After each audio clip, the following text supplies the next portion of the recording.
इससे पहले की वीडियो में मैंने सिर्फ सेक्शन ए ही सॉल्व किया था। इस वीडियो में मैं सेक्शन बी, सी, डी, ई सभी सेक्शन को सॉल्व कर रहा हूँ। वीडियो को आखिरी तक देखिएगा, बहुत अच्छे सवाल हैं। पहले इतने कठिन नहीं आते थे, तो भाग भाग के देखने से कोई फायदा नहीं होगा।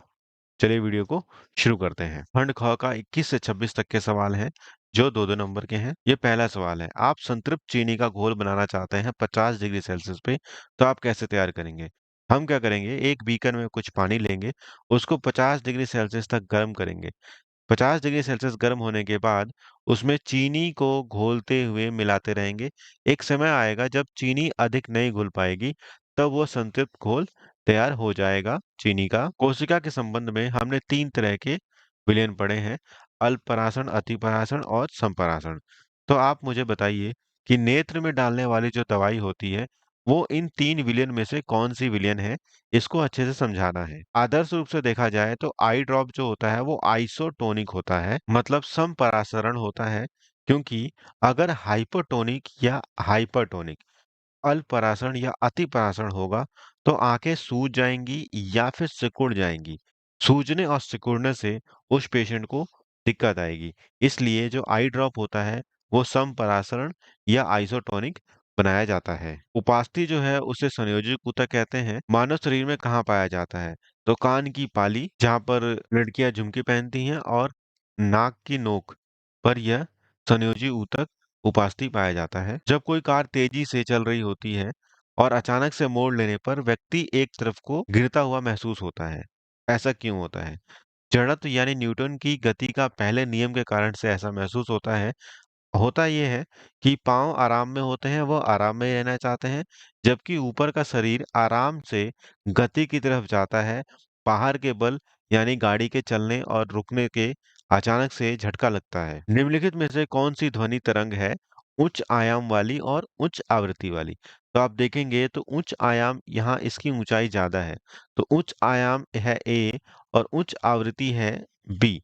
लेकिन उच्च आयाम ए वाली जो आवाज है उसे हम तेज आवाज कहते हैं। उच्च आवृत्ति वाली आवाज को हम उच्च ध्वनि आवाज कहते हैं। आजकल जैविक खेती के उत्पादों की मांग बहुत अधिक है। क्यों? जैविक खेती में जहरीले रसायनों का इस्तेमाल नहीं होता, खाद गोबर का इस्तेमाल होता है। इसके अंदर उच्च मात्रा में खनिज, विटामिन और एंटीऑक्सीडेंट प्रेजेंट होते हैं। प्रश्न संख्या 27 से 33 के सवाल 3-3 नंबर के हैं। अमीबा में रसधानियों के 2 कार्य बताइए। अमीबा की रसधानियों का पहला कार्य है उत्सर्जन करना, दूसरा है खनिज और जल का संतुलन बनाना। कोशिकांग की कोशिका का रसोई घर किसे कहा जाता है? ये है क्लोरोप्लास्ट, जिसके अंदर होता है क्लोरोफिल, और क्लोरोफिल खाना बनाने में मदद करता है। आइए इनको मिलान करते हैं। एरियोलर ऊतक, एरियोलर ऊतक कहाँ होता है? ये होता है आपका त्वचा और मांसपेशियों में, तो इसका हो गया फिफ्थ। घनाकार एपिथेलियम, घनाकार एपिथेलियम होता है वृक्क के नली और अस्तर में, तो ये हो गया इसका फोर्थ। तो पहले का फिफ्थ, दूसरे का फोर्थ। तीसरा है पक्षमाभ स्तंभाकार एपिथेलियम, तो इसका हो गया पहला, तो ये हो गया पहला। चिकनी पेशी, चिकनी पेशी कहाँ होती है? चिकनी पेशी होगी आपकी अमाशय की परत, रुधिर। चिकनी पेशी है आपका अमाशय की परत, तो ये हो गया इसका आंसर 2। ओके। प्लाज्मा कहाँ होता है? प्लाज्मा तो आसान है, रुधिर के अंदर होता है, ये हो गया इसका थर्ड। न्यूरॉन आस्तिस में बच गया, ये है मस्तिष्क, तो ये हो गया 6। तो आप इसको मिलान कर लीजिए। हमें 60 किलोमीटर पर आवर को मीटर पर सेकंड में चेंज करना है। ठीक है, ऐसे ही मीटर पर सेकंड को किलोमीटर पर आवर में, किलोमीटर पर आवर को मीटर पर सेकंड में। तो आइए करते हैं।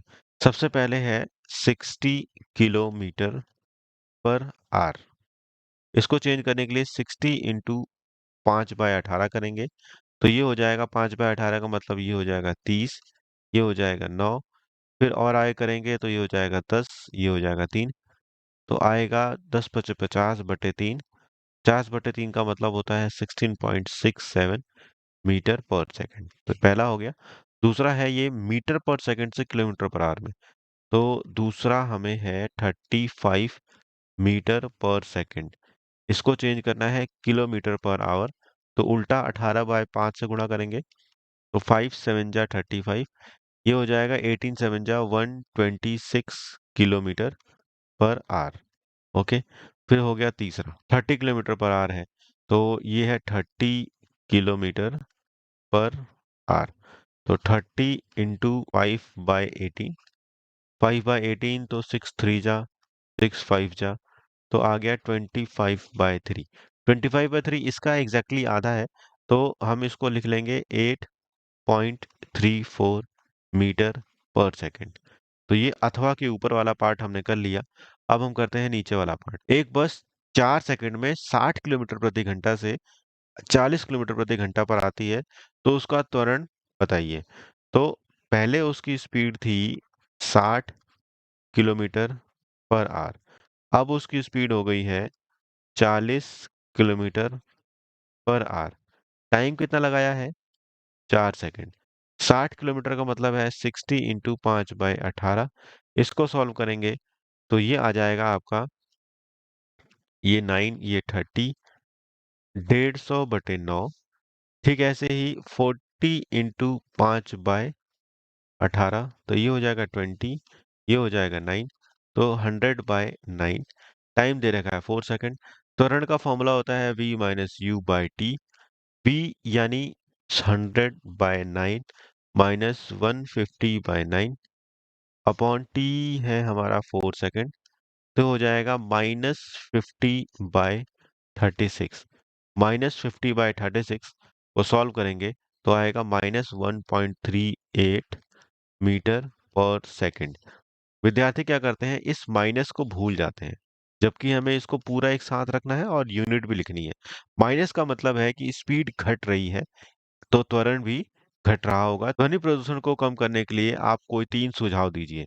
ये 3 सुझाव आपके सामने हैं। एक लड़के ने एक चट्टान के पास ताली बजाई, तो 6 सेकंड के बाद उसको उसी की ध्वनि सुनाई देती है। ध्वनि की गति है 346। तो आप बताइए कि लड़का चट्टान से कितनी दूरी पर खड़ा है। तो मैं यहाँ पर लिख रहा हूँ कि टाइम लगा है 6 सेकंड और ध्वनि की गति जो है वो है 346 मीटर पर सेकंड। साउंड के केस में फॉर्मूला होता है 2t = vt। हमें निकालने का है डिस्टेंस, तो vt/2। v कितना होगा? 346/3। टाइम कितना लगा है? 6 सेकंड। 346 का इंटू होगा 6 से और नीचे आएगा 2। 2 3 जा 6, तो ये आ जाएगा 1038 मीटर। तो ये आ जाएगा आपका दूरी, चट्टान से कितनी दूरी पर विद्यार्थी खड़ा है। ध्वनि की प्रतिध्वनि किसे कहते हैं? जो स्रोत जहां से ध्वनि आ रही है उसको बंद करने के बाद भी उसकी आवाज हमें बार बार सुनाई दे, तो उसे ध्वनि की प्रतिध्वनि कहते हैं। फसल उत्पाद को सुधार के लिए कोई 3 प्रयुक्त गतिविधियों के नाम बताइए। तो ये 3 प्रयुक्त गतिविधियां हैं जिसके कारण से हम फसल उत्पाद को बढ़ा सकते हैं। निम्नलिखित यौगिकों का हमें द्रव्यमान निकालना है। ये चीज हमारे पास गिवन है और हमें इसका द्रव्यमान निकालना है। ध्यान से करेंगे। CH3OH, कार्बन का मास जो होता है वो होता है 12, तो 12 है, कार्बन 1 है। और हाइड्रोजन का मास होता है 1, ये है 3। इसके बाद ऑक्सीजन का है 16, ये है 1। और फिर है हाइड्रोजन जिसका होता है 1, तो 1 तो यहाँ पर हो जाएगा 1 × 1। तो करेंगे तो आ जाएगा ये 12, ये 3, ये 16 और ये 1। 12 3 15 15 30 31 और ये आ जाएगा 32 यूनिट। तो पहले का हमने कवर कर लिया 32 यूनिट। K2CO3 इसका क्या होगा, कैसे करेंगे? K का है 39, तो 39 के 2 एटम्स हैं, प्लस कार्बन का है हमारे पास 12, 12 का 1 एटम है। उसके बाद है O3 यानी 16 के 3 एटम हैं। इसको करिए, ये हो गया 78, ये 12 और ये 48। तो 78 और 12 हो गए 90 और 48, तो ये हो गया 138 यूनिट। ओके। अब है हमारा NaCl। ये तो आसान हो गया। Na का क्या होता है? Na का है 23 यूनिट और Cl का है 35.5 यूनिट। तो इसको ऐड करेंगे तो 0.5 पहले लिख देते हैं। 5 और 3 हो गए 8, 3 और 2 5, तो 58.5 यूनिट। तो ये हमने निकाल लिया इन तीनों का द्रव्यमान। यहाँ पर U लिखना बहुत जरूरी है, ये U मत भूलिएगा, ये U है लास्ट में। ये सवाल इस पेपर का सबसे अच्छा और सबसे इंपॉर्टेंट सवाल है। निम्नलिखित में से देखिए, 3 हमें पदार्थ दे रखे हैं, इनका गलनांक और क्वथनांक दे रखा है। इसको ध्यान में रखते हुए, इस टेबल को ध्यान में रखते हुए हमें आंसर देना है। कौन सा पदार्थ कमरे के तापमान पर ठोस अवस्था में हो? कमरे का तापमान मान लीजिए 27 डिग्री सेल्सियस है। तो 27 डिग्री सेल्सियस पर रखने के बाद जब मैं कंपेयर करता हूँ तो मुझे पता लगता है कि बी जो होगा वो ठोस अवस्था में होगा, क्योंकि ये 250 डिग्री पे गल रहा है और 750 डिग्री पर इसका क्वथनांक है, यानी वेपर में कन्वर्ट हो रहा है। इसके बाद पूछा गया है कि किस तापमान पर पदार्थ रूम पे तरल इस व्यवस्था में होगा। तो सी कमरे के तापमान पर तरल व्यवस्था में होगा, क्योंकि इसका जो गलनांक और क्वथनांक है वो काफी दूर है कमरे के टेम्परेचर से, बहुत दाएं और बहुत बाएं में स्थित है। खंड घ के 34 से 36 तक के सवाल हैं जो 5-5 नंबर के हैं। इस तालिका को भरने से पहले हमें ये पता होना चाहिए कि परमाणु क्रमांक जो होता है वो प्रोटॉन की संख्या के बराबर होता है, जबकि परमाणु द्रव्यमान प्रोटॉन की संख्या और न्यूट्रॉन की संख्या को जोड़ने के बाद हमें मालूम पड़ता है। तो अब देखिए, परमाणु संख्या हमें भरनी है, द्रव्यमान दे रखा है, प्रोटॉन की संख्या। तो परमाणु की संख्या प्रोटॉन की संख्या के बराबर होती है, तो ये भी 13 हो जाएगा, और यहाँ एक है तो यहाँ एक हो जाएगा। जो प्रोटॉन की संख्या है वो इलेक्ट्रॉन की संख्या है, तो यहाँ पर 13 हो जाएगा, यहाँ पर एक हो जाएगा। न्यूट्रॉन की संख्या कैसे आती है? जब द्रव्यमान में से हम प्रोटॉन की संख्या घटाएंगे तो आ जाएगी न्यूट्रॉन की संख्या। तो ये हो जाएगा आपका 27 में से 13 जाएगा तो आ जाएगा ये 14। ये एल्यूमिनियम है। इसके बाद द्रव्यमान संख्या यहाँ पर भरनी है। परमाणु संख्या 14 है तो प्रोटॉन की संख्या भी 14 होगी। द्रव्यमान कितना हो जाएगा? 28। इसके बाद न्यूट्रॉन की संख्या यहाँ एक है तो यहाँ न्यूट्रॉन भी एक होगा। ये एल्यूमिनियम है, ये सिलिकॉन है और ये है हाइड्रोजन। तो एक बार चेक कर लेते हैं। 13, 28, 14, 13। ठीक है, ठीक है। यहाँ पर न्यूट्रॉन की संख्या देखिए, द्रव्यमान एक है और प्रोटॉन एक है, तो न्यूट्रॉन यहाँ पर 0 होगा। तो देखो, मैंने चेक करके गलती निकाल ली। आपको ध्यान से करना है, जल्दबाजी में गलती नहीं करनी है। रदरफोर्ड ने अपने एक्सपेरिमेंट के दौरान ये कैसे बताया कि परमाणु के भीतर अधिकांश भाग खाली होता है? परमाणु के भीतर अधिकांश भाग खाली इसलिए बताया क्योंकि जब सोने की पन्नी पर अल्फा कण से विक्षेपित किया गया तो काफी अल्फा कण सीधे गुजर जा रहे थे, वो वापस नहीं आ रहे थे। परमाणु का द्रव्यमान नाभिक में केंद्रित होता है, यह बताने के लिए उन्होंने ये कहा कि जब अल्फा कण से विक्षेपित किया गया सोने की पन्नी को तो 180 डिग्री पे वापस आने वाले जो अल्फा कण थे वो काफी कम थे। यानी बहुत सारा भाग खाली था और बीच में कुछ ऐसा भाग था जहां से अल्फा कण वापस टकरा के आ रहे थे। समस्थानिक और समभारी के बीच में अंतर क्या है? समस्थानिक और समभारी के बीच में ये 3 अंतर हैं जिसे आप आसानी से नोट कर सकते हैं। किसी कोशिका में अगर गाल्गी उपकरण क्रियाशील नहीं है तो क्या प्रभाव पड़ेगा? गाल्गी उपकरण क्रियाशील नहीं होने के कारण से सामग्रियों की पैकिंग और परिवहन नहीं होगा। इसके साथ साथ नए लाइसोसोम्स नहीं बनेंगे। नए लाइसोसोम्स यानी आत्मघाती शैलियां नहीं बनेंगी, तो मृत और क्षतिग्रस्त अणुओं को कोई नहीं हटाएगा और कोशिका के अंदर गंदगी इकट्ठी होने लग जाएगी, बाद में कोशिका मर जाएंगी। आरईआर और एसईआर का पूरा नाम लिखिए और इनके बीच कार्य की समीक्षा कीजिए, कार्य बताइए। आरईआर और एसईआर का यहाँ फुल फॉर्म हो गया और ये इनका काम हो गया जो मैंने यहाँ पर डिस्प्ले किया है। किशमिश को अल्प परासरण दाबी मिलियन में रखा जाता है तो उनका आकार बढ़ जाता है। इसके हिसाब से आप इनके जवाब दीजिए। अल्प परासरण दाबी विलयन किसे कहते हैं? तो ये इसका हो गया डेफिनेशन। यदि आप इन किशमिश को अति परासरण दाबी विलयन में रखेंगे तो क्या होगा? अति परासरण दाबी विलयन में रखने के बाद किशमिश सिकुड़ जाएंगे, क्योंकि किशमिश से पानी निकल के बाहर विलयन में चला जाएगा तो यह सिकुड़ जाएंगे। उपरोक्त स्थिति में कोशिका भित्ति का क्या भूमिका है? कोशिका भित्ति किशमिश को फटने से बचा लेती है, क्योंकि जब इसे अल्प परासरण में डालते हैं तो पानी इसके अंदर घुसता है, किशमिश के अंदर, और फिर किशमिश मैक्सिमम फूल जाती है, अधिक से अधिक फूल जाती है, लेकिन फटती नहीं है, जो कि जंतु कोशिका में देखने को मिलता है।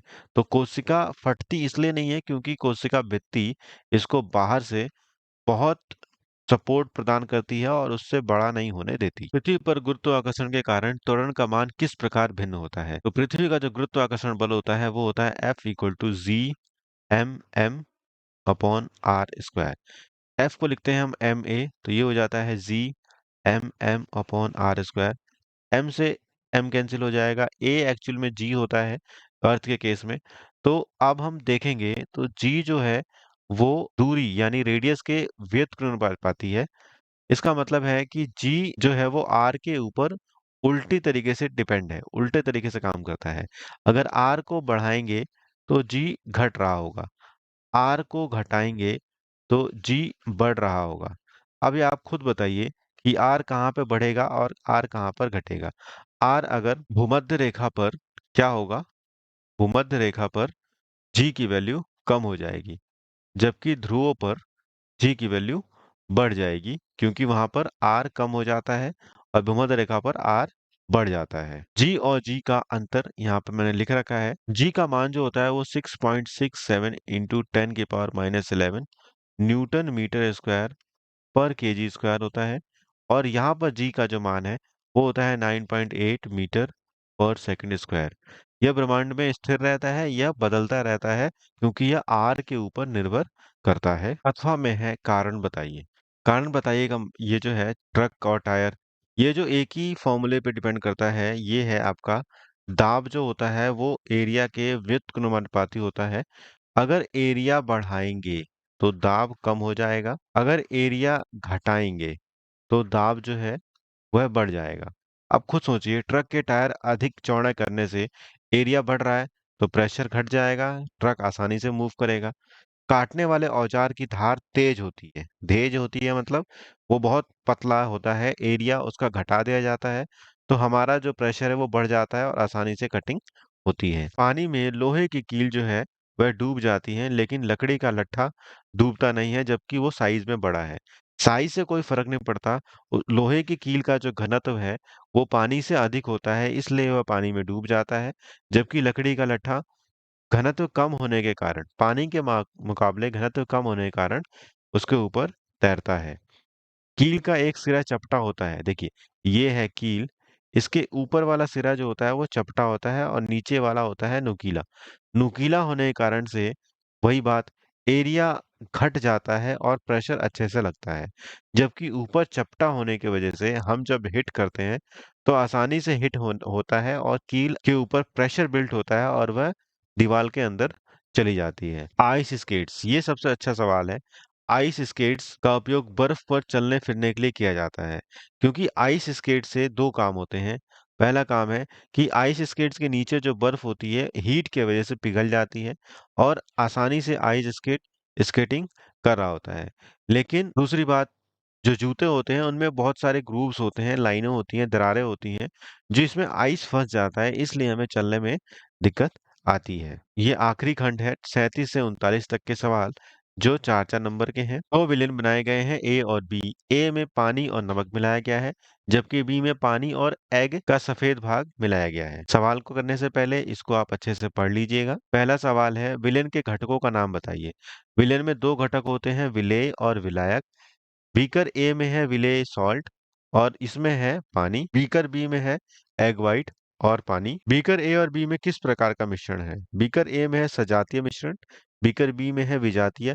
इसे समांगी और विषमांगी भी कहते हैं। किस बीकर में प्रकाश का मार्ग दिखाई नहीं देता? क्यों? बीकर ए में प्रकाश का मार्ग दिखाई नहीं देता, जबकि बीकर बी में प्रकाश का मार्ग दिखाई देता है, क्योंकि बीकर बी जो है उसकी संरचना असमान है। बीकर बी के मिश्रण को समान गुण वाले, बीकर बी के मिश्रण का जो गुण है कि उसमें प्रकाश की रेखा दिखाई देती है, ऐसा ही मिश्रण है स्टार्च और पानी का, जिसमें बीकर बी के जैसी ही गुण होते हैं। पिछले प्रश्न की तरह ठीक इसे भी आपको पढ़ना है और फिर आंसर देने हैं। पहला सवाल है, तंत्रिका ऊतक की कार्यात्मक इकाई किसे कहते हैं? वो है न्यूरॉन, जो यहाँ पर ड्रॉ कर रखा है। न्यूरॉन के तंत्रिका आवेश का संकेत बताइए। तंत्रिका आवेश में सबसे पहले न्यूरॉन का द्विमिका कार्य करती है, फिर उसके बाद कोशिका काय कार्य करती है, फिर तंत्रिकाक्ष और फिर तंत्रिका का अंतिम शिरा। तो आप लिख सकते हैं यहाँ पर बी पार्ट में, सबसे पहले आपको नाम लिखना है इसका द्विमिका, फिर दूसरा लिखेंगे कोशिका काय, फिर तीसरा है तंत्रिकाक्ष, फिर चौथा है तंत्रिका तंत्रिका का अंतिम सिरा। इसके बाद न्यूरॉन का हमें नामांकित चित्र बनाना है, वो हमने यहाँ पर बना दिया है। तंत्रिका ऊतक कहाँ पाया जाता है, इसका क्या कार्य है? यह तंत्रिका ऊतक मस्तिष्क, रीढ़ की हड्डी और तंत्रिका में पाया जाता है। इसका मुख्य कार्य है शरीर के गतिविधियों में नियंत्रण और समन्वय रखना। यह आखिरी प्रश्न है जिसमें ये पैराग्राफ आपको पढ़ना है और फिर आंसर देना है। किस वस्तु की स्थितिज ऊर्जा को परिभाषित कीजिए। वस्तु की स्थितिज ऊर्जा उसकी ऊंचाई पर निर्भर करती है, जिसे हम स्थितिज ऊर्जा कहते हैं। दिए गए चित्र में दो कंडीशन दी गई है। पहली कंडीशन ये है, दूसरी कंडीशन ये है। इन दोनों कंडीशन में स्थितिज ऊर्जा किसकी अधिक होगी, किसकी कम होगी, स्पष्ट कीजिए। देखिए, स्थितिज ऊर्जा उनकी ऊंचाई के ऊपर निर्भर करती है। अगर ऊंचाई एक बराबर है, एक बराबर कैसे है? शुरुआती और आखिरी ऊंचाई देखिए, ये 3 मीटर है। शुरू में यहाँ था और आखिरी में यहाँ था, ये भी 3 मीटर है। तो दोनों की ऊंचाई एक बराबर है, दोनों का द्रव्यमान एक बराबर है, इसलिए इनकी स्थितिज ऊर्जा एक समान होगी। अब हमें स्थितिज ऊर्जा निकालनी है कि स्थितिज ऊर्जा कितनी होगी। तो हमें जो वजन है, द्रव्यमान है, वो दे रखा है 2 किलो। जी की वैल्यू होती है 9.8 मीटर पर सेकंड स्क्वायर और एच हाइट दे रखी है 3 मीटर। तो पीई यानी स्थितिज ऊर्जा होती है mgh। तो mgh का मतलब हो गया 2 गुणा 9.8 गुणा 3। तो इसको जब हम मल्टीप्लाई करेंगे तो ये आ जाएगा 58.3 जूल। अगला सवाल है, चित्र में दिखाई गई वस्तु की स्थितिज ऊर्जा को बढ़ा सकते हैं, स्पष्ट कीजिए। चित्र में दिखाई गई स्थितिज ऊर्जा को बढ़ाया या घटाया जा सकता है जब हम उसके द्रव्यमान में या उसकी ऊंचाई में बढ़ोतरी कर दें। द्रव्यमान को बढ़ाएंगे तब भी बढ़ जाएगा, ऊंचाई को बढ़ाएंगे तब भी उसकी स्थितिज ऊर्जा बढ़ जाएगी, क्योंकि यह स्थितिज ऊर्जा द्रव्यमान और ऊंचाई पर निर्भर करती है। मुझे पूरी उम्मीद है कि आपने ये पेपर बहुत अच्छे से किया होगा। काफी देर से इंतजार कर रहे थे बच्चे, मुझे कमेंट भी कर रहे थे। अब मैंने इसको सॉल्व कर दिया है। आप अपने दोस्तों में शेयर कीजिए, वीडियो को लाइक करिए, कमेंट लिखिए कि आपको ये कैसा लगा और चैनल को सब्सक्राइब जरूर करिए। इससे हमें मोटिवेशन मिलता है आगे वीडियो बनाने के लिए। वीडियो को आखिर तक देखने के लिए आपका बहुत बहुत धन्यवाद।